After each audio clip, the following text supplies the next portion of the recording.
యెహోవా వలన కలిగినది. ఇది మన కన్నులకు ఆశ్చర్యం. ఇది యెహోవా ఏర్పాటు చేసిన దినము.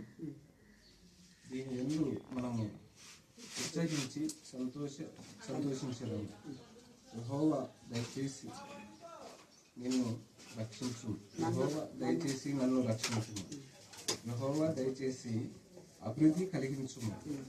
యెహోవా పేరట వచ్చువాడు ఆశీర్వదించ ముందును గాక. యెహోవా మందిరంలో నుండి మేము దీవించుచున్నాము. యెహోవాయే దేవుడు, ఆయన మనకు వెలుగును అనుగ్రహించి ఉన్నారు. దేవుడు తన పరిశుద్ధ వాక్యం చదివేటప్పటి నుంచి దేవుడిచ్చిన వాగ్దానం నిషేధింపబడిన రాయిపూలకు తల రాయాలి. ఎవరైతే మనల్ని అపార్థం చేసుకుంటారో వాళ్ళ ముందు దేవుడు మనం తల ఎత్తాడు. మరి వీళ్ళ బంధువులు రక్షణకు అందరు ఉన్నారు. ఇంత చక్కటి ఆశీర్వాదం లేదు కదా, మీరే చూస్తున్నారు. దేవుని పైన ఆధారపడినప్పుడు అందుకని ఇక్కడ ఇది యెహోవా ఏర్పాటు చేసిన దినము, దీని యందు మనము సంతోషించదము. యెహోవా దయచేసి నన్ను రక్షించము. యెహోవా దయచేసి అభివృద్ధి కలిగించమంటే మొదట కొంచెం చిన్న గృహాన్ని ఇచ్చినాడు, ఇప్పుడు వల్ల దేవుడు దాన్ని అభివృద్ధి చేస్తున్నాడు. అంటే పిల్లలు కూడా చదువులో, ప్రతి దాంట్లో, ఉద్యోగంలో, విద్యలో, ప్రతి దాంట్లో దేవుడు మనల్ని అభివృద్ధి చేస్తాడు. యెహోవా పేరున వచ్చేవాడు ఆశీర్వాదం ముందును కాక అంటే అందుకని వాక్యం ఇచ్చింది. ఆ వాక్యము ముందు మనం తీసుకుంటే ఆశీర్వాదం. వాక్యం తర్వాత ఏమైనా ఈ లోకస్తులు ఏం చెప్పినా మన ముందు వాక్యం ఉండాలి. అందుకని యెహోవా దేవుడు ఆయన మనకు వెలుగును అనుగ్రహించినాడు. వృక్ష బలి పశువును తాళ్లతో బలిపీఠం కొమ్మలో కట్టుడి. నీవు నా దేవుడవు, నేను నీ కృతజ్ఞత చెల్లించదను.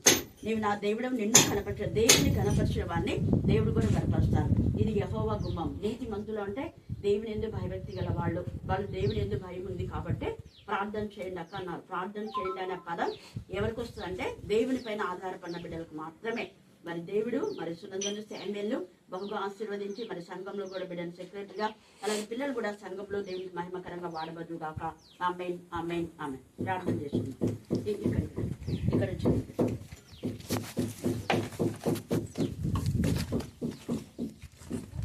కొబ్బరిని నేను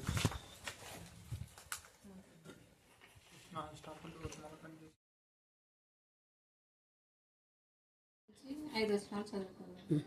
గగనము చీల్చుకొని నీవు దిగువచ్చేదవు గాక. నీ సన్నిధి నీ పర్వతములు తత్తరిల్లును గాక. నీ శత్రువులకు నీ నామమును తెలియజేయుటకై అగ్ని కచ్చపదులను కాల్చు రీతిగాను, అగ్ని నీళ్లను పొంగజేయ రీతిగాను నీవు దిగి వచ్చేదవు గాక.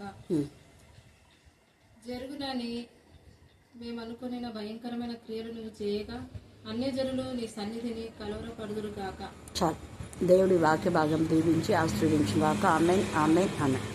అన్ని జనులలో దేవుడు మనల్ని మహింపరిచినట్లు నిజంగా అద్భుత రీతిగా గగనం చీల్చుకొని దేవుడు మన గృహాల్లోకి వచ్చి మనతో ఉండి మన జీవితంలో ప్రతి అక్కర అవసరత యేసుక్రీస్తును మహిమ తీర్చే దేవుడు ఉన్నాడు. మరి 2025 అంతంలో మనం ఉంటున్నాం.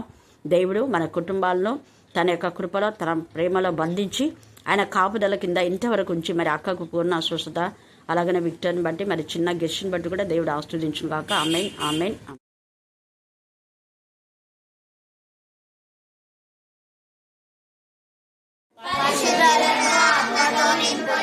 పరిశుద్ధులను ఆత్మతో నింపుతాడా, అపవిత్రులను ఆత్మతో నింపుతాడా? పరిశుద్ధులను ఆత్మతో నింపుతాడు. ఎప్పుడైతే మనం పరిశుద్ధంగా ఉంటామో అప్పుడు దేవుడు ఆత్మతో నింపుతాడు. ఆత్మతో నింపబడిన వాళ్ళు దేవుని మందిరంలోకి వచ్చినప్పుడు ఆత్మతోనూ సత్యంతోనూ ఆయన ఆరాధించి ఆత్మతోనూ మనసుతోనూ పాడినప్పుడు అప్పుడు మందిరం మహిమతో నింపబడతారు. మనం ఆత్మీయంగా లేకుండా దేవా ఈ మందిరం యొక్క మహిమ మునుపటి మందిరం యొక్క మహిమతో నింపు అంటే ఏమనిపిస్తుంది? అవునా కదా? ఏదైనా మనం ఆహార పదార్థాలు చేసుకోవాలంటే, మంచి ఆహార పదార్థాలు చేయాలంటే ముందు ఆ యొక్క పాత్రను వెజ్జిని మనం ఏం చేయాలి? పాత్రను శుద్ధి చేయాలి, అంతే కదా? శుద్ధి చేయకుండా మళ్ళా వేరే మంచి ఆహార పదార్థాలు చేసుకోవడానికి ఆ పాత్ర ఉపయోగపడుతుందా? ఉపయోగపడదు. శుద్ధి చేసిన తర్వాత మళ్ళీ నువ్వు ఏదైనా కూడా దాంట్లో చేయొచ్చు. శుద్ధి చేయకుండా ఆ పాత్రను ఎవరు ఎలాగో ఉపయోగించారో తండ్రి అయిన దేవుడు కూడా మనం శుద్ధి చేయబడకపోతే మళ్ళీ ఎవరిని వాడుకోడు. ఎవరు శుద్ధి చేయబడతారో వాళ్ళు ఖచ్చితంగా వాడుకుంటారు. శుద్ధి చేయబడినప్పుడు మనం ఎప్పుడైనా ఎమర్జెన్సీగా ఎవరైనా వచ్చినారనుకోండి, అప్పుడు వెంటనే వంట చేయాలంటే ఏది రెడీగా ఉంటుందో తోముకుంటా కూర్చుంటారా ఏమన్నా లేదు కదా. ఇంతకుముందు కడిగి పెట్టిన పాత్రలు ఉంటాయి, అవి ఒకవేళ ఎన్ని రోజులు వాడకుండా ఉంటామే అనుకో, కొత్త పాత్రలు ఉంటాయి, అప్పుడు వెంటనే అవి తీసి వాడతాం. సో నువ్వు పరిశుద్ధ పరచబడినావు అంటే ఈ రోజు కాకపోయినా ఏదో ఒక రోజున దేవుడిని ఏం చేస్తాడు, వాడుకుంటాడు. అందుకే పరిశుద్ధత చాలా ప్రాముఖ్యం. పరిశుద్ధ పరచబడిన వాళ్ళనే దేవుడు ఆత్మతో శక్తితో నింపుతాడు. ఆత్మతో శక్తితో నింపబడిన వాళ్ళు దేవుడు వాడుకుంటాడు. మనం వాడబడే వారంగా ఉండాలంటే మొట్టమొదట మన తలంపులు, మన చూపులు, మన చేతలు, మన నడక టోటల్ గా మన దేహాన్ని శుద్ధిపరచుకోవాలి. అందుకే కీర్తనకారు 101వ కీర్తన మనం చదివితే అక్కడ తేటగా చాలా విషయాలు ఉన్నాయి. మధ్యాహ్నం మీకు చెప్పాను, 4-5 వచనాలు చదివి 101వ కీర్తన అంతా చదువుకోండి. చూడండి ఎంత బాగా చెప్తున్నాడు. మళ్ళీ చదువుమా. మూర్ఖ చిత్తులు, ఒకడు ఏమంటున్నాడు, మూర్ఖ చిత్తులు నా ఇద్దరి నుంచి తొలగిపోవాలా, మరి ఉండొద్దు. వాళ్ళతో మనం ఉండకూడదు, మనతో వాళ్ళు ఉండకూడదు. మూర్ఖ చిత్తులు ఎవరు అంటే దేవుని వాక్యానుసారంగా హెచ్చరిక పడి వాళ్ళకి ఎన్నిసార్లు చెప్పినా అది తప్పని వాళ్ళకు తెలిసినా తప్పును కప్పిపెట్టుకొని తప్పును సరి చేసుకోకుండా తప్పులోనే జీవిస్తూ తప్పులోనే కొనసాగించే వాళ్ళు. అలాంటి వాళ్ళతో అన్నాడు దావీదు, నీకు ఎంత చెప్పినా వినాలి కాబట్టి నాకు దూరంగా ఉన్నాడు, మీరు నా సమీపానికి రావద్దు. మూర్ఖ చిత్తులు నా దగ్గర నుంచి తొలగిపోవాలి. అందుకే చాలా సార్లు మీకు ఇస్కరియోతు యూదా గురించి చెప్పిన, మూర్ఖంగా ప్రవర్తించినాడు. ఎన్నిసార్లు ఏసై హెచ్చరించినాడు, కానీ ఏ హెచ్చరికలు కూడా తీసుకోలేదు. అన్ని హెచ్చరికలను తోసేసి ఏసైకు వ్యతిరేకంగా ప్రవర్తించినందువల్లనే విశ్వాసఘాతకుడు అయిపోయినాడు. ఇక్కడ మూర్ఖ చిత్తులు ఒకటే, ఇక్కడ విశ్వాసఘాతకుడు. అందుకే ఈ వాక్యం యెహెజ్కేలు 39కి 101వ కీర్తన, ఒకటి మూర్ఖ చిత్తులు నా ఇద్దరి నుంచి తొలగిపోవాలి. తర్వాత దౌష్ట్యం నేను అనుసరింపను, అనుసరించే వాళ్ళు కూడా అనుసరించాలి. దౌష్ట్యం నాకు అసహ్యం. దౌష్ట్యము, దౌర్జన్యం, దుర్మార్గం, వేరే వాళ్ళు చేసిన దాన్ని లాక్కోవడం, అది నాకు అంత సహించదు. ఒకరు వేసిన పునాది పైన నేను కట్టాను, నేను పునాది వేసుకుంటా. మరి నువ్వు ఏ పునాది వేసినావు దేవుడు అడుగుతాడు. నువ్వు చేసేటటువంటి వాళ్ళు నువ్వు పునాది వేసావా? పునాది వేసిందా? ఒకవేళ వేరే వాళ్ళు పునాది వేసి వాళ్ళు చనిపోతే అప్పుడు ఆ పునాదిని మళ్ళా కొనసాగించడానికి దేవుడు ఇంకొకరిని నేర్పుతాడు. ఎలాగా మోసే తర్వాత యెహోషువ లాగా. అంతేగాని మోసే బతికి ఉన్నప్పుడు యెహోషువ హ్యాండిల్ చేశాడా? చేయలే. మోసే చెప్పింది మాత్రమే యెహోషువ చేశాడు. యెహోషువ తన సొంతంగా ఏం చేయలేదు. అక్కడ వెళ్ళి యుద్ధం చేయమంటే యుద్ధం చేశాడు, అది చేయమంటే ఇది చేయమంటే చేశాడు. తర్వాత దేవుడు అనాయుడు చెయ్యి, ఇంకా నువ్వు అయిపోతున్నావు అన్నప్పుడే నేను చేశాడు. ఎలాగో ప్రభా ఈ ప్రజలంతా అక్కడ వెంటనే యెహోషువ ఉన్నాడు కదా, యెహోషువ పైన ఆత్మను మరి చేస్తాడు, అభిషేకించి యెహోషువ. వాళ్ళ తర్వాతనే శిష్యులు ఎప్పుడు ఎక్కువ వాడబడినారు, యేసయ్య చనిపోయి తిరిగి లేచి పరమ కొనుక్కోబడిన తర్వాత అప్పుడు వాడబడినారు ఒకసారే. అది ఎట్లా అంటే పక్షపాతం లేదు అన్నట్టుగా తండ్రి నాకు ఏది ఇచ్చాడో అది నీకు. అందుకే మధ్యాహ్నం వేళ ప్రభువు నా ప్రభువుతో అన్నాడు. ప్రభువు అని తండ్రి అయిన దేవుడు యేసయ్య ఎప్పుడు అబ్రహాం ఇస్సాకులను గౌరవిస్తాడు, తర్వాత తండ్రి అయిన దేవుడు ప్రతిసారి ఆ పదాన్ని మెన్షన్ చేస్తాడు. చాలా మంది అంటారు ఎన్నిసార్లు గుర్తు చేసుకుంటుంది అక్క అని. ఎందుకు గుర్తు చేసుకుంటాను నేనంటే ఎన్నిసార్లు వాళ్ళని గుర్తు చేసుకుంటే అన్ని బ్లెస్సింగ్స్ వస్తాయి. పదే పదే అమ్మ నాన్నగా ఉండే ఆత్మ సంబంధం ఆరోగ్యమూర్తి జీజర్ గారిని అండర్స్టాండ్ లేదు, తేనూరు వెళ్ళా, మదర్ తెరిసా, బాలదింకా, బాలదేశ్వర, ఇజ్రాయల్ పాస్టర్, భక్తి డగ్లస్, చాండర్, వీళ్ళందరూ కూడా ఎప్పుడో మన వాక్యం మీద బలపడ్డ వాళ్ళు ఎప్పుడు మర్చిపోకూడదు. డైలీ మన గురించి చేస్తేనే మనకు ఇష్టం. అది మన వాక్యం చెప్పేటప్పుడు గుర్తు చేసుకోవాలా, ఎప్పుడంటే అప్పుడు గుర్తు చేసుకో. చాలా మంది గుర్తు చేయాలంటే విశ్వాసం కాదు. ఎవరైతే గుర్తు చేయరో వాళ్ళు విశ్వాసం. ఇస్కరియోతు యూదా యేసు ప్రభుకు ఎప్పుడు అంటే అందుకనే విశ్వాసం ఘాతకుడు అయిపోయాడు. ఇక్కడ ఇశ్రాయేలు కూడా తమ బాగా బలపడినప్పుడు తండ్రి అయిన దేవుని మర్చిపోయినారు కాబట్టి విశ్వాస ఘాతకులు అయిపోయి వాళ్ళను కొంతమందికి అప్పగించేశారని ఇక్కడ వాక్యంలోనే చెప్పారు.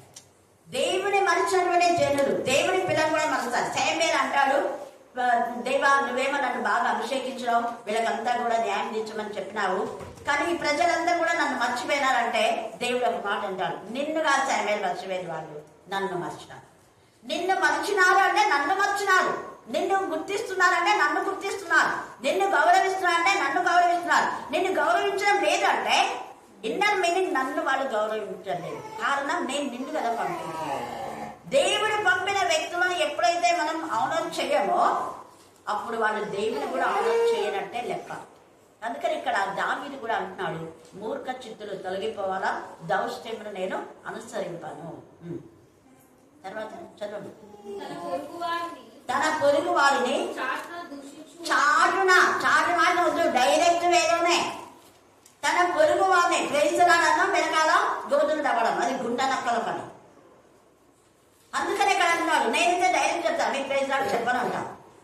అంతే, ప్రేమించడానికి చెప్పను, వాక్యం ఉంది. ఎందుకంటే మీరు తప్పుడు బోధలు చేస్తున్నారు. అలాంటి వాళ్ళతో శుభమని చెప్పకూడదు, తప్పుడు బోధలు కూడా చేయకూడదు, వాళ్ళతో ప్రైజులు కూడా చెప్పకూడదు, వాళ్ళ ఇంట్లో కూడా రానికూడదు. ఇవన్నీ దేవుడు చెప్పిన మాట, మనం చేసుకునేది కాదట. తేటగా వాళ్ళకి దూరంగా ఉంది. విమ్మకుడుగా ఇల్లు 101లో తేటగా దావీదు అదే రాస్తాడు, 101లో అదే రాస్తాడు, 1 ఈతలో కూడా అదే రాస్తాడు. తర్వాత చూడండి, నేను సంహరించలను అహంకార దృష్టి గల వారిని, గర్వించిన హృదయం గల వారిని నేను సహింపను. అసలు అది సేయం దేవుని యందు భయభక్తి కలవాళ్ళు కూడా అలాగా సహించారు, దేవునికి మహిమకరంగా జీవిస్తారు. అందుకే పరిశుద్ధాత్మ దేవుడు ఇక్కడ మాట్లాడుతున్నారు. ఈ యొక్క రాత్రి కాల సమయమందు మనం ఇలాగున్నామా దావీదు లాగా? దావీదు ఎప్పుడు ముఖాముఖిగానే మాట్లాడతాం. ఏం నేనేం కుక్కనా అని అక్కడ అన్నప్పుడు నువ్వు కుక్కలాగానే అయిపోతావు. నువ్వు కుక్కనా అని అనేది ఏంటి? కుక్కలాగానే బ్రతుకుని బ్రతుకంతా కుక్క బతికే. చూసుకో, ఒక్క విజయ దేవుని నామం పేద యుద్ధం చేస్తున్నా ఆ యొక్క గొల్యాతును చంపి పడేస్తాడు. ఎంత చక్కగా పరిశుద్ధాత్మ దేవుడు దావీదుతో మాట్లాడుతున్నాడు. ఇంకా చూడమ్మా, నా యుద్ధ నివసించినట్లు దేశంలో నమ్మకస్తులైన వారిని, అదే నమ్మకస్తులైన వారే నాకు కావాలి. నమ్మకస్తులైన వారు ఏం చేస్తారంటే, యేసు ప్రభుల వారు ఎలాగ నడిచారో అలాగనే నడుస్తారు. యేసు ప్రభుల వారు పదే పదే అబ్రహాం, ఇస్సాకు, యాకోబుల దేవుని జ్ఞాపకం చేసుకున్నాడు. అలాగే యేసు ప్రభు శిష్యులు కూడా పదే పదే యేసయ్యను తన యొక్క అఖిలా ప్రిసిలాలు కాకుండా రోమాలో మన చివరి అధ్యాయంలో చూస్తే అందరినీ గుర్తు చేసి రాస్తాడు పౌలు. ఎవరిని మర్చిపోడు. తనకు సహకరించిన ప్రతి ఒక్కరి పేర్లు అక్కడ ఉన్నాయి. మరి మనం ఎంతమంది పేర్లను గుర్తు చేసుకో, అసలు కనీసం ఒక్కరు కూడా గుర్తు చేసుకో, ఒకరు కూడా సరిగా ట్రీట్ చెయ్యమని. ఇంకా నాకు అంతా వచ్చలే, నాకు వాక్యం వచ్చు, ప్రార్థన వచ్చు, ఎవరితో ఏం పర్లే అని అంటాం. మళ్ళా దేవుని ప్రేమిస్తున్నామంటాం. దేవుని ప్రేమిస్తే మళ్ళీ వీళ్ళందరినీ ఎందుకు రాస్తున్నాడు అక్కడ పౌలు? పేరు వరుసన రాస్తాడు. అది కృతజ్ఞత. అలా రాయకపోతే విశ్వాసఘాతకం అయిపోతుంది. ఏం చెయ్యాలి? అందుకనే తండ్రి అనేది ఉండే విశ్వాసఘాతకులు సహించాలి. ఇన్ ద సేమ్ వే దావీదు కూడా అదే మాట మాట్లాడాలి. దేవుడు ఏం మాట్లాడినాడో అదే మాట దావీదు మాట్లాడే పదే పదే పదే పితరుల దేవునికి బట్టి జ్ఞాపకం చేస్తున్నాడు. యాకోబు ఇశ్రాయేలు దేవా అన్నాడు. అబ్రహాం, ఇస్సాకుల ఏకం దేవా ఎన్నిసార్లు అంటాడా? నా పితరులను బట్టి నన్ను జ్ఞాపకం చేసుకో. బాల్యం నుండి నేను బాధను అనుభవించిన వాళ్ళని తండ్రి, నాకు నీవే ప్రాపకం, నీవే నా భాగము, నీవే నా పానీయం, నీవే నా స్వాస్థ్యము. తల్లి ఒడిలో ఉన్నది మొదలుకొని నీవే నాకు ప్రాపకుడు వేయింటివి, నీవే నాకు బోధనకు వేయింటివి. ఏమన్నా నాకు బోధించరా? నువ్వు నాకు ఎప్పుడు పిండంలో ఉండగా నుంచి నువ్వు నాకు బోధించినావు కాబట్టి అని అంటాడు. తర్వాత ఇంకొక చోట సెరూయా కుమారుని బట్టి దేవుని స్తుతిస్తున్నాను అంటాడు. కారణం సెరూయా అక్క, వాళ్ళ అక్క తనకు దేవుని గురించి బోధించింది కాబట్టి కృతజ్ఞత ఆమె పేరు మెన్షన్ చేస్తాడు. చూసావా ఎంత ఇదిగా? ఇక్కడ మనం విశ్వాస ఘాతం నుంచి మనం విడుదల పొందాలి. ఎప్పుడైతే పరిశుద్ధపరచబడతారో పరిశుద్ధులు ఎప్పుడూ దేవుని నామాన్ని కనపరుస్తారు. అందుకని ఇక్కడ 22వ వచనం, ఆ దినము మొదలుకొని నేనే తమ దేవుడైన యెహోవానని ఇశ్రాయేలు తెలుసుకుందురు. మరియు ఇశ్రాయేలు తమ దోషమును బట్టి చెరలోనికి పోయిరనియు వారు విశ్వాస ఘాతకులైనందున నేను వారికి పరాముఖునై వారిని ఖడ్గం చేత కూడినట్లుగా వారిని బాధించు వారికి అప్పగించినని దేవుడు అప్పగిస్తాడు. నువ్వు ఎప్పుడైతే విశ్వాస ఘాతకుడు అవుతావో, విశ్వాస ఘాతకురాలు అవుతావో, దేవుడే నీకు పీస్ లేకుండా చేస్తాడు. ఒకవేళ ఇప్పుడు బాగుండొచ్చు, ఏదో ఒక రోజు ఖచ్చితంగా వస్తుంది. అయితే ఎప్పుడు మనము నీతిమంతుల జ్ఞాపకం చేసుకున్నాడా ఆశీర్వాదం. మనకు మేలు చేసిన వాళ్ళని ఎప్పుడు మనం మెమరీ చేసుకుంటే అప్పుడు దేవుడు అనుకుంటాడు, ఓహో నేను వీళ్ళని పంపినందుకు వీళ్ళ ద్వారా రక్షణ వచ్చిందని, వీళ్ళ ద్వారా ప్రార్థనలో ఆత్మలో పాటలే పదే పదే పదే చేసిన మనల్ని ప్రార్థిస్తున్నప్పుడు నేను చాలాసార్లు వింటున్నా. లహేర్ కానివ్వండి, ఇంకా ఎక్కడ ఉన్నవాడు మనం ఏం ప్రార్థన చేస్తున్నాం, దేవుడు ప్రతి ప్రార్థన చెవులు పెట్టి ఆలోచిస్తారు. అందుకని వీళ్ళు విశ్వాసఘాతకులు అయిపోయినందుకు మర్చిపోయినారు వాళ్ళు మేలు చేసిన వాళ్ళు. మోషే చేసిన మేరకు మోషేను వ్యతిరేకించే నువ్వేం నువ్వు నాకు అన్నాడు. నీకు విధేయత చూపవలసిన అవసరం లేదు, మాకు దేవుడు అంటే మాకు భయమే, మేము దేవుడిని ప్రార్థన చేసుకుంటాం, నీతోనే మాకేం పని అన్నట్టుగా ఉన్నారు. మోసే మీద సనిగారు, కొనిగారు. దేవుడు అన్నాడు, మోషేడు మీద మీరు సలుగుతారా? ఎవరంటున్నారు? మోసే నా ఇల్లందరిలో నమ్మకమైన వాడు. నమ్మకమైన వాళ్ళని నేను ఉంచుకుంటా. మీరు నమ్మకమైన వాళ్ళు కాదు. నమ్మకమైన వాళ్ళైతే మీకు మేలు చేసిన వాళ్ళని మీరు గుర్తు చేసుకుంటారు. మేలు చేసిన యేసేను మర్చిపోయాడు కాబట్టి ఇస్రాయేలు బతుకు అలాగైపోయింది. మేలు చేసినండి మరి దావీదుని మర్చిపోయాడు కాబట్టి కింగ్ సౌల్ బతి అలాగనే అయిపోయింది. జీవం ఇస్తే దావీదు పైన విషపు చూపు కలిగి ఉన్నాడు. దావీదు పేరెత్తడం ఆయనకి ఇష్టంలా. మన దేవుడు అంటాడు, దేవుడికి నేను బలియడానికి వచ్చినాను అంటాడు సమూయేలు. దేవుని ఆరాధించడానికి వచ్చినాను, దేవుని బలిస్తున్నా, దేవుని గణపరచాను, కానీ ఇది దేవుని గణపరిచేది కాదు. ఇది మరి నీకు అభిషేకించిన సమూయేలు ఎందుకు మర్చిపోయినావు? నేను వస్తానని చెప్పాను కదా నీకు. నేను వస్తానంటే నువ్వు అహంకారంతో ముందే బలి అర్పించినావు అంటే సమూయేలుతో నాకేం పనులే. దేవుడిని బలి స్వీకరించాడు. ఆజ్ఞ అతిక్రమమే పాపం. నేను చెప్పినా కూడా నువ్వు నీ స్వబుద్ధిని ఆధారం చేసుకుని చేస్తావు. అందుకనే అంటాడు కదా, నీ రాజ్యం తీసేస్తున్నా. అది పెద్ద పాపమని మనం కాదు అని మనం అనుకుంటాం. కింగ్ సౌల్ కూడా అదే అనుకున్నాడు. ఓ సమూయేలు గౌరవించినందుకు నా రాజ్యం తీసేస్తావా దేవుడు అని నేను అనుకుంటాడు. ఇక్కడ వెంటనే అంటాడు దేవుడు, వేరే తనకు ఎవరైతే నమ్మకంగా ఉన్నారో అతన్ని కనుగొన్నాడు. దావీదు ఎవరిని మర్చిపోయాడు, బర్జిల్లై కుటుంబాన్ని మర్చిపోయాడు. మేలు చేసినాడని ఆ గ్రంథంలో రాశాడు. కింహాం తన కొడుకు బర్జిల్లైకి సాయం చేయాలనుకుంటే, నేను ముసలివాళ్ళే నా కొడుకున్నట్టుడు అతను తీసుకున్నాడంటే తన ప్రాపర్టీ కింహాంకి ఇస్తాడు. కింహాం సత్రమే యేసు ప్రభువు వారికి సత్రంలో స్థలం లేకుండా అయింది. అది పెద్ద స్టోరీ, మీకు కృతంగా చెప్తున్నా. నమ్మకం అనేదానికి నమ్మక ద్రోహం చేసినాడు విశ్వాసఘాతకులైనటువంటి ఇశ్రాయేలు. కొంత వాళ్ళకు బాధ కలిగించే వారికి అప్పగించాడు. బాధ కన్న తర్వాత వాళ్ళు మన దేవునికి మొరపెట్టుకుంటే దేవుడు కనికరం గల తండ్రి కాబట్టి వారిని క్షమించి వారి యొక్క అతిక్రమ క్రియలను బట్టి వారికి పరవాముకున్నాయి, వారికి ప్రతీకారం చేశాడు. అయితే దేవుడు మళ్ళా తన నామముని బట్టి దోషం కలిగిన వాడునై యాకోబు సంతతి వారిని చెరలో ఉండి రప్పించారు. నేనే పంపించిన చెరకు. కారణం వారి నమ్మక ద్రోహం చేశారు. కారణం వారి విశ్వాసఘాతకులు అయినారు. నా సేవక నేను పంపిన సేవకులను గౌరవించలేదు. నేను పంపిన సేవకులు గౌరవించకపోతే వారిని నేను కూడా గౌరవించాను. That's why.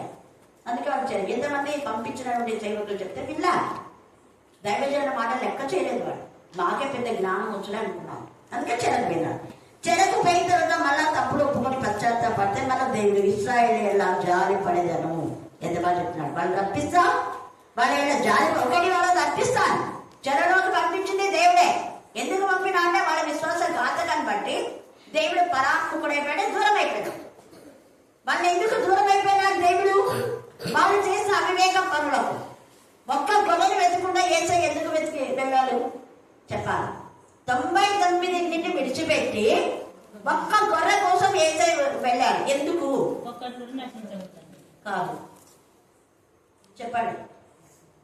99 విడిచిపెట్టి ఒక్క గొర్రె కోసం వెళ్ళాడు. ఎందుకు? 99కి మారు మనసు అవసరం లేదు. అర్థమైందా? ఒక్క గొర్రెకి అవసరమైంది. వీళ్ళకి మారు మనసు, వీళ్ళకి యేసయ్య అంటే అవసరం. వీళ్ళంతా యేసయ్య చిలవేసి తొట్టిగా అన్నాం. తొట్టిగా అవసరంలో యేసయ్య. నేను మీకు అవసరం లేనప్పుడు మీరు నాకు అవసరం లేదు. ఇక్కడ పరాత్ముకుడు అయిపోయినాడు. నన్ను గణపరిచినప్పుడు మీరెవరో నాకు కొంకిస్గా ఉంటారు. ప్రభా ప్రభా ప్రభా అంటే ఎవరు మీరు నాకు తెలియదు. 99కి యేసయ్య స్వరం వినాలన్న ఆశ లేదు, ఆసక్తి లేదు. కానీ ఎవరికి ఉంది? ఒక్కరికి ఉంది. ఏ ప్రభా మేము ఇంతమంది 99 మంది పెద్ద సంఘం ఇది మమ్మల్ని ఇచ్చిపోతున్నా అంటే అవును. ఎవరికి ఆకలి ఉందో వాళ్ళకి పెట్టాలి అన్నం. నీకు కొవ్వు ఎక్కువైపోయింది, తిండి ఎక్కువైపోయింది, 30 సంవత్సరాలు విని విని విని చెవులు ఏమైపోయినాయి, మందం అయిపోయినాయి. ఇప్పుడు ఎవరికి కావాలో వాళ్ళకి చిన్న పిల్లలు చూడాలి ఎంత అవసరం. ఆరోగ్యం వచ్చిన ఈరోజైతే హల్లెలూయా హల్లెలూయా. అందుకని ఇక్కడ తేదగా మాట్లాడుతున్నాడు. వాళ్ళు తప్పిస్తాడు ఆయనే, మళ్ళీ వాళ్ళు తప్పు తెలుసుకొని పశ్చాత్తాపడ్డాడు, మళ్ళీ జాలిపడి ఆయన జాలి గల దేవుడు, జాలి పడేదను అంటాడు. ఎప్పుడైతే తప్పు ఒప్పుకుంటారో అప్పుడు మళ్ళా జాలిపడి, అందుకే అన్నాడు జాలి పడేదను. వారు నా ఎడల తాము చూపిన విశ్వాస ఘాతకమును తమ అవమానమును తాము భరించి జ్ఞాపకం చేసుకుని దేవుని క్షమాపణ కోరుకున్నారు. నేను అన్య జనుల అందరిలో నుండి వారిని సమకూర్చి వారి శత్రువుల దేశంలో నుండి రప్పించిన తర్వాత వారు సురక్షితం. ఎంత ప్రేమ! ఇది చదువుతుంటే నాకు ఎంత సంతోషమైంది, ఎంత ప్రేమ చూడాలి. ఆయన తన పిల్లల్ని శిక్షిస్తూనే బాధపడుతున్నాడు, ఆయనకే బాధపడుతున్నాడు. ఆయన కొడుతున్నాడు, ఆయనే బాధపడుతున్నాడు. అయ్యే నా పిల్లలు కొడుతున్నాం అనుకుంటున్నాం, కానీ వాళ్ళకి బుద్ధి రావట్లేదు. శిక్షణ అనుభవిస్తున్నా వాళ్ళకి బుద్ధి రావట్లేదే అని బాధపడుతున్నాడు. ఇప్పుడైతే వాళ్ళని రప్పించి సురక్షితముగా నిర్భయముగాను, ఇంకా మీరు ఏం బాధపడద్దని మీరు చెరకపోరు, నా ఆత్మను మీద వస్తాను. దేవుని ఆత్మ పరిశుద్ధపరిచిన పడిన వారికి, పరిశుద్ధులైన వారిని దేవుడు తన ఆత్మతో శక్తితో నింపుతాడు. ఎవరైతే దేవుని ఆత్మతో శక్తితో నింపబడతారో వాళ్ళు అస్సలు ఊరుకోరు. ఆత్మ యొక్క రుచులు ఏంటంటే చెరలో ఉన్న వారికి విడుదల. యెషయా 61 చూడండి, 61 యెషయా 1-3 చదువుకోండి, కంటెక్ట్ చేయండి వీలైతే. అది ఆత్మతో నింపబడిన వాళ్ళు చేసేటటువంటి పని. ప్రభువుకు యెహోవా ఆత్మ నా మీదికి వచ్చి ఉన్నది, దీనులకు సువర్తమానం దీనులకు అంటే వాక్యము తెలియని వారికి, వాక్యం చదవని వారికి, దొంగలు, తర్వాత హంతకులు, నరహంతకులు, వ్యభిచారులు, మాంత్రికులు, విగ్రహారాధికులు, ఇలాంటి వాళ్ళకందరికీ పదే పదే పదే పదే చెప్పాలి. ఈ నుంచి నేను కర్నూలుకు పోయేటప్పుడంతా ఒక 5-6 మందిన గద్దించుకుంటూ పోతా, వచ్చేటప్పుడు గద్దిస్తా, పోయేటప్పుడు గద్దిస్తా. ఎందుకు? ఆత్మ ప్రెజర్ చేస్తుంది. ఆత్మ ఉండేవాళ్ళు ఊరుకోరు. మన దగ్గరికి ఫలానా కుటుంబం వస్తే ఆ కుటుంబం ఆత్మీయంగా లేదంటే ఖచ్చితంగా పిలిచి గద్దించాలి వాళ్ళు.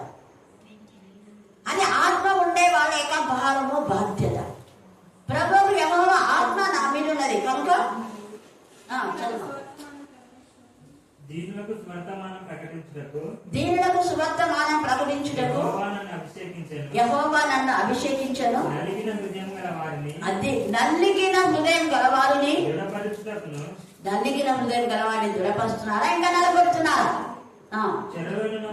చెరలో చెర అంటే పాపమనే చెర, అప్పులనే చెర, అంధకారమనే చెర, చీకటనే చెర, శోధన, వేదన, రోదన, ఆర్థిక సమస్యలు, లవ్ అఫేర్స్, ఇవన్నీ చెరనే. ఈ చెరలో ఉన్న వారికి కౌన్సిలింగ్ ఇవ్వాలి, పర్సనల్ కౌన్సిలింగ్. అలాంటి కుటుంబాలు ఏమో మనకు తెలుసు. పదే పదే వాళ్ళ ఇళ్ళకు వెళ్ళకుంటే వాళ్ళ ఇళ్ళకు వెళ్ళరు. డబ్బులు ఎవరికి ఇస్తే ఆ ఇంటికి వెళ్ళి తూతు మంత్రంగా బైబిల్ కూడా తీసి చదవాలి. ఎప్పుడెప్పుడు కానికిస్తారా, ఎప్పుడెప్పుడు కొడుతున్నా కానికిచ్చిందే తాడు ఇంకా టైం అయింది. దేవుడు చెప్పలేదు అలా. చదవమ్మా. బంధింపబడిన వారికి, అది వాళ్ళు బంధకాల్లో ఉన్నారు. ఏ బంధకాలు? అపవిత్రాత్మ బంధకాల్లో ఉన్న వాళ్ళు, పలానా వాళ్ళు దురాత్మతో ఉన్నారంటే ఖచ్చితంగా దురాత్మ పోయే వరకు ఆ కుటుంబం గురించి ప్రార్థించాలి. బంధింపబడిన వారి బంధకాలు విప్పాలి. యెషయా 58లో కూడా ఈ పదం ఉంది. చదువు.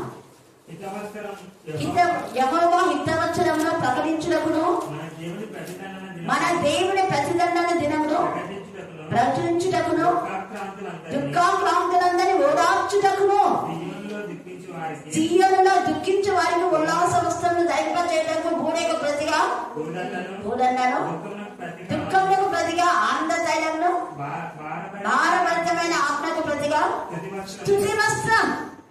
కండక్ట్ చేయండి. ఇది కండక్ట్ చేస్తే వెంటనే మీకు ఆ బ్లెస్సింగ్స్ వస్తాయి. ఇది నేను కండక్ట్ చేస్తున్నాను కాబట్టి ఎన్ని బ్లెస్సింగ్స్ అంటే, నేను వద్దంటే దేవుడు ఇస్తున్నాడు బ్లెస్సింగ్స్. వద్దంటే ప్రభా ఇంకా చాలా ఇవి నాకు ఎక్కువైపోయినాయి ప్రభా అంటాను అనుకో, ఇచ్చేస్తుంది. అవి ఏమైనా అందుకనే ఇక్కడ దేవుడు తేలికగా ఇక్కడ మాట్లాడుతున్నాడు. ఇంకా అదంతా మీరు చదవండి. 66:13 ఒకరి తల్లి వారిని ఆదరించడం నేను మిమ్మల్ని. యెరూషలేము అంటే సహవాసం, యెరూషలేము అంటే పరిశుద్ధత, యెరూషలేము అంటే దేవుడు కోరుకున్నటువంటి ప్లేస్, పరిశుద్ధ పరచబడినటువంటి ప్రదేశం. అక్కడనే నీకు ఆదరణ, తల్లిలాగా, తండ్రిలాగా, అన్నలాగా, ఒక స్నేహితుడిగా, ఒక డాక్టర్గా, ఒక కౌన్సిలర్గా, ఒక న్యాయాధిపతిగా, ఒక మధ్యవర్తిగా నీ పక్షంగా వ్యాజ్యం ఆడతాడు. 64 కూడా చాలా విషయాలు ఉన్నాయి. యెషయా 61 మనం చూస్తే లెమ్ము తేజరిల్లు యెహోవా మహిమ నీ మీద ఉదయించును. 62:1 నీతి సూర్యుడు నీ మీద ఉదయించును కాక. తేటగా రాబడింది. 60 నుంచి 66 దాకా చదవండి, చాలా విషయాలు ఉన్నాయి. 45లో అక్కడ అన్ని జనులు కోరేషు నేర్పుతున్నాడు. 45 కోరేషు అన్ని రాజుల్లో మార్పిస్తున్నాడు దేవుడు. నెబుకద్నెజరు మారుతున్నాడు, దేవుడిని గణపరిచినాడు. షేబా దేశంలోని అన్ని రాజులు దేవుడిని గణపరిచింది. అలాగనే అపొస్తలుల కార్యం 10లో మనం చూస్తే అక్కడ కొర్నేలి దేవుని గణపరిచినాడు. అన్యులు అనేక మంది దేవుని గణపరి, సమరయిస్తే అన్యురాలు, రామము అన్యురాలు, అన్యులలో ఆయన నామములు పరిశుద్ధపరచుకొని వాళ్ళని పరిశుద్ధపరిచి రామమును సమరయిస్తేని పరిశుద్ధపరిచే మొదటి మిషనరీగా పంపిస్తాడు. ఆమె మొదటి మిషనరీగా ఆమె ప్రభుని ప్రకటిస్తే స్త్రీలు వాక్యం చెప్పొచ్చా, స్త్రీలు ప్రభు వల్ల వేయచ్చా, తప్పుడు పోదాలు. అద్దె శిష్యుల కంటే ముందు ప్రచురించింది ఎవరు? సమరయ స్త్రీ. అనేక మంది ప్రభు దగ్గరికి నడిపించింది. ప్రకటించడం ముఖ్యం కాదు, వాక్యం చదవడం ముఖ్యం కాదు, వాక్యం చెప్పడం ముఖ్యం కాదు. వాక్యానుసారంగా జీవించి ప్రకటిస్తే అప్పుడు ఆత్మల్లో నీ బైబిల్ వస్తుంది. ఎన్ని ఆత్మలు నువ్వు కాపాడావు అంటాడు దేవుడు. ఉన్న ఆత్మలన్నా చెల్లగొట్టేసావా? లెక్కలు ఉన్నాయి దేవుడి దగ్గర. ఈ రాత్రి కాల సమయంలో పరిశుద్ధాత్మతో మనం నింపబడితే మౌనంగా ఉంటుంది. మన చుట్టూ ఉన్న చెరలో ఉన్న వారికి మనం విడుదల ప్రకటించే వారి కోసం ప్రార్థన చేస్తాం. దేవుడు ఈ లేఖన భాగాన్ని దీవించి ఆశీర్వదించుగాక. ఆమేన్, ఆమేన్. ఈ వాక్యం బట్టి ఈ కృపను బట్టి మీకు అందరం చెల్లిస్తున్నాను. ప్రవేశం తండ్రి వచ్చిన ప్రతి బిడ్డని జ్ఞాపకం ఉంచుకోండి.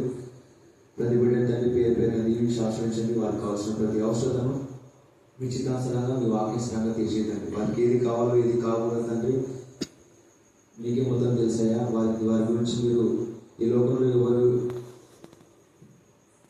మీరు మాత్రమే తండ్రి ఆలోచిస్తారయ్యా. అందుని బట్టి కూడా మీకు అందరం చెల్లిస్తున్నాం. మిమ్మల్ని కలిగి ఉన్న మీ వందరం తండ్రి, ధన్యులం తండ్రి. అందుని బట్టి కూడా మీకు వందనములయ్యా. ప్రభావ ప్రతి ఒక్కరు మీరు జ్ఞాపకం ఉంచుకోండి. మీరే తండ్రి దీవించి ఆశ్రయించండి. వారికి కావాల్సిన ప్రతి అవసరతను మీరే వారికి దయచేయమని ప్రార్థిస్తున్నాను. ప్రవేశం తండ్రి విన్న వాక్యం తండ్రి వ్యర్థం కాకున్నట్లుగా మా జీవితాల్లో ఫలభరితంగా మార్చండి. ప్రభా ఏది దుష్ట శక్తులు తండ్రి, ఏది మంచి కార్యాలు తండ్రి మీ అందరూ వేరున్నట్లుగా మీ కృపను గౌరవించండి. మీ వాక్యాన్ని మా హృదయంలో ఉంచమని ప్రార్థిస్తున్నాం. అలాగే తండ్రి ఈ విషయం తండ్రి ప్రార్థన ఉంచుకొని వెళ్తుండగా మా ప్రయాణంతలో మీరే కాపులుగా తోడు రక్షించండి. ముందున్నటువంటి సమయం అంతయు మీ దగ్గర కింద భద్రంగా కాపాడి సురక్షితంగా రక్షించండి. ఉదయం తండ్రి లేచి మా పనుల్లో తండ్రి వెళ్ళినట్లుగా సాయం చేయండి. వెళ్తాను తండ్రి దగ్గర ఉండడానికి వీళ్ళేనట్టుగా మీ కాపులను తోడించండి. అలాగే తండ్రి ఈ విషయం తండ్రి మీ అందరికీ రాలేక ఉన్నటువంటి ప్రతి బిడ్డను కూడా మీరు జ్ఞాపకం ఉంచుకోండి. వారు ఎటువంటి పరిస్థితుల్లో వెళ్తున్నారో తెలియదు, కానీ వారిని మీరే తండ్రి మీ కాపులలో తోడించి రక్షించమని ప్రార్థిస్తున్నాం. వారు ఎటువంటి పరిస్థితులు ఉన్నప్పటికీ వారిని మీరు విడిపించండి, రక్షించండి. అలాగే తండ్రి ప్రభు వాక్యం చెప్పినాక మీరు జ్ఞాపకం ఉంచుకోండి. ప్రభు చక్కటి ఆరోగ్యం తెచ్చండి, మంచి ఆయుష్కాలం తండ్రి మీరు ఆగ్రహాన్ని అధికంగా దయచేయండి. మీ కృపలో కాపులలో తోడించి మేము మరింతగా తండ్రి మీ వాక్యం ఉన్నట్లుగా, మీ వాక్యంలో బలపడినట్లుగా మీ కృపను తోడించమని ప్రార్థిస్తున్నాను. ప్రభావాలే తండ్రి ఎక్కడెక్కడైతే తండ్రి రాత్రి కలిసిన ప్రార్థన కూటలు జరుగుతున్నాయో ప్రతి చోట మీ ఆత్మశక్తిని నింపండి. మీ ఆత్మ కాకుండా తండ్రి ఇంకేది తండ్రి ఆ ప్రార్థన తండ్రి ధరించడానికి వీళ్ళేకున్నట్లుగా మీ కృపను తోడించండి. ప్రతి సేవకును ప్రతి సేవకులని మీరే గర్తించండి, బుద్ధి చెప్పండి, సరిచేసి పరిశుద్ధపరచండి. మీ వాక్యం మటుకే చెప్పినట్లుగా సాయం చేయండి. మీ వాక్యం కాకుండా ఇంకేది చెప్పడానికి లేకుండా సాయం చేయండి. వారిని మీరే దీవించి ఆశ్రయించండి. వారి దగ్గర ఉన్నటువంటి తండ్రి ఆ బిడ్డలందరూ కూడా మీరు జ్ఞాపకం ఉంచుకోండి. మీ కృపల్లో కాపుతల్లో తోడించి వారిని సరైన వాక్యం వైపు తండ్రి మనం మరలించుకొని ప్రార్థిస్తున్నాం. అలాగే తండ్రి ఎంతమంది తండ్రి సేవలో వాడబడుతూ ఎన్నో హింసలు గుండా వెళ్తుంటారయ్యా. వారిని అందరూ మీరు జ్ఞాపకం ఉంచుకుంటాయా. ఎవరెవరు తండ్రి ఎంత సాక్షులు కావాలో వారిని కూడా మీరు జ్ఞాపకం ఉంచుకోండి. వారి కుటుంబీకులు కూడా మీరు జ్ఞాపకం ఉంచుకోండి. ఎవరు తండ్రి తొలగిపోవడానికి వీలైనట్లుగా చివరి వరకు తండ్రి మీ కృపలో కాపుదల తోడుగుంచి కాచి కాపాడండి. ప్రభు వారంతా తండ్రి చివరి క్షణంలో కూడా తండ్రి మిమ్మల్ని స్థుతించే భాగ్యం తెచ్చండి. మీ బిడ్డలుగా తీర్చబడే భాగ్యం తెచ్చండి. వారి కుటుంబీకులు ఎన్నటికీ తండ్రి విడిపోవడానికి వీలైనట్లుగా సాధించండి. మిమ్మల్ని సేవించిన బిడ్డలు తండ్రి ఎన్నటికీ ఎప్పటికీ తండ్రి తొలగిపోరాయా, అలాగే తండ్రి నిరసించిపోరు. ప్రభు అంతకంతకు తండ్రి ప్రభుత్వనే ఉంటారయ్యా. అందుని బట్టి కూడా మీకు అందరం చెల్లిస్తున్నాం. ప్రభు ప్రతి బిడ్డను తండ్రి మీ సేవ చేస్తున్న ప్రతి బిడ్డ మీకు జ్ఞాపకం ఉంచుకోండి, దీనికి ఆశ్రయించండి, వారిని మీరే రక్షించండి, మీ కాపుదలు తొలగించండి, వారిలో మీరుండి మీరే మాట్లాడమని ప్రార్థిస్తున్నాను. ప్రభు ఈ రాత్రి కలిసిన వాళ్ళ తండ్రి మేమందరం తండ్రి కలిసి మిమ్మల్ని స్తుతించే భాగ్యం దయచేసినందుకు, మీ వాక్యమైన భాగ్యం దయచేసినందుకు మరొకసారి మీకు వందనం చెల్లిస్తూ క్రీస్తు పరిశుద్ధ నామమున